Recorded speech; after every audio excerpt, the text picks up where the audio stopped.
Ғұндар, сәлемет пе балалар? Бүгін біз сіздермен бүкіл Евразия құрлығындағы этно-саяси дамудың түбегейлі өзгерістеріне тікелей ықпал еткен көшпенді әрі жауынгер тайпа ғұндар туралы тарихи деректерден хабардар болып, олар жасамыз.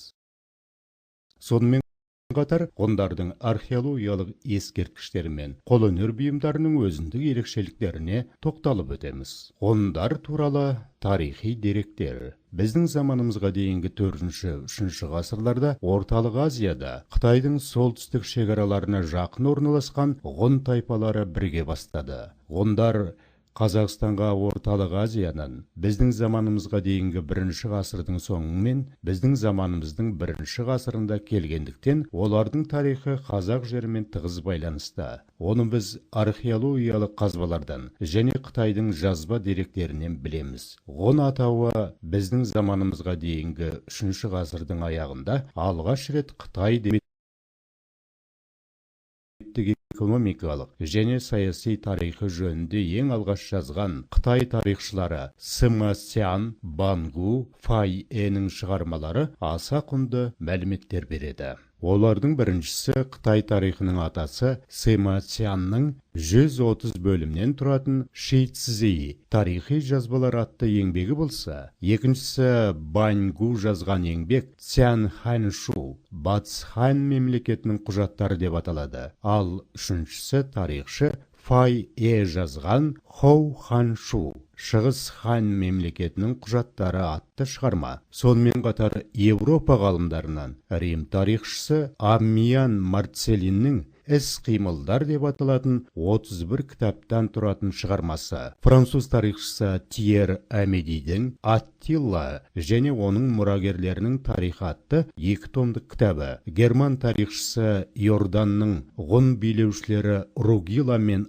Аттила басқарған мемлекет және Аттиланың Римге жорығы туралы мәліметтері бағалы еңбектер қатарына жатады. Қазақ ғалымдарының ішінен ғұн билеушісі Аттила туралы алғаш рет жазып ғылымға енгізген Шоқан Уәлиханов болды. Бүгінгі таңда ғұндардың тарихымен тереңірек танысуға мүмкіндік беретін көрнекті түрік тарихшысы Бахадин Өгелдің 1981 жылы Анкарада басылып шыққан Ұлы ғұн империясының тарихы атты 2 томдық кітабының маңызы зор. Бұл шығарманың түрік тілінен қазақ тіліне аударылған нұсқасы 1998 жылы жарық көріп, оқырман назарына ұсынылды. Археологиялық ескерткіштері.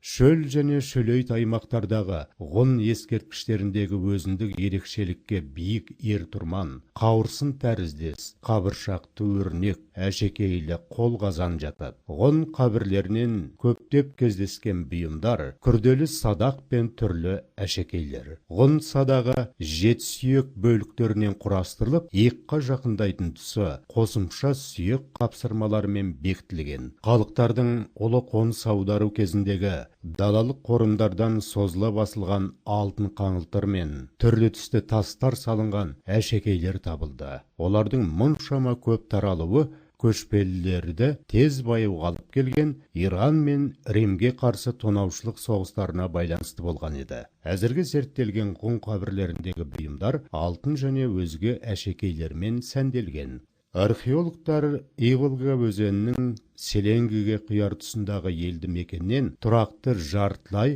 жертөленің орнын тапты. Едені сабан араласқан балшықпен сыланған жертөленің ішінен тары дәндері, шойын түрендер, темір орақ, тас, дән күштер және астық сақтайтын ұралар табылды. Ғұндардың қабірлерін қазу барысында табылған қыш құмыралар, көзелер, саптаяқтар, қолдан жапсыру тәсілімен ұршық қалыптарда дайындалған.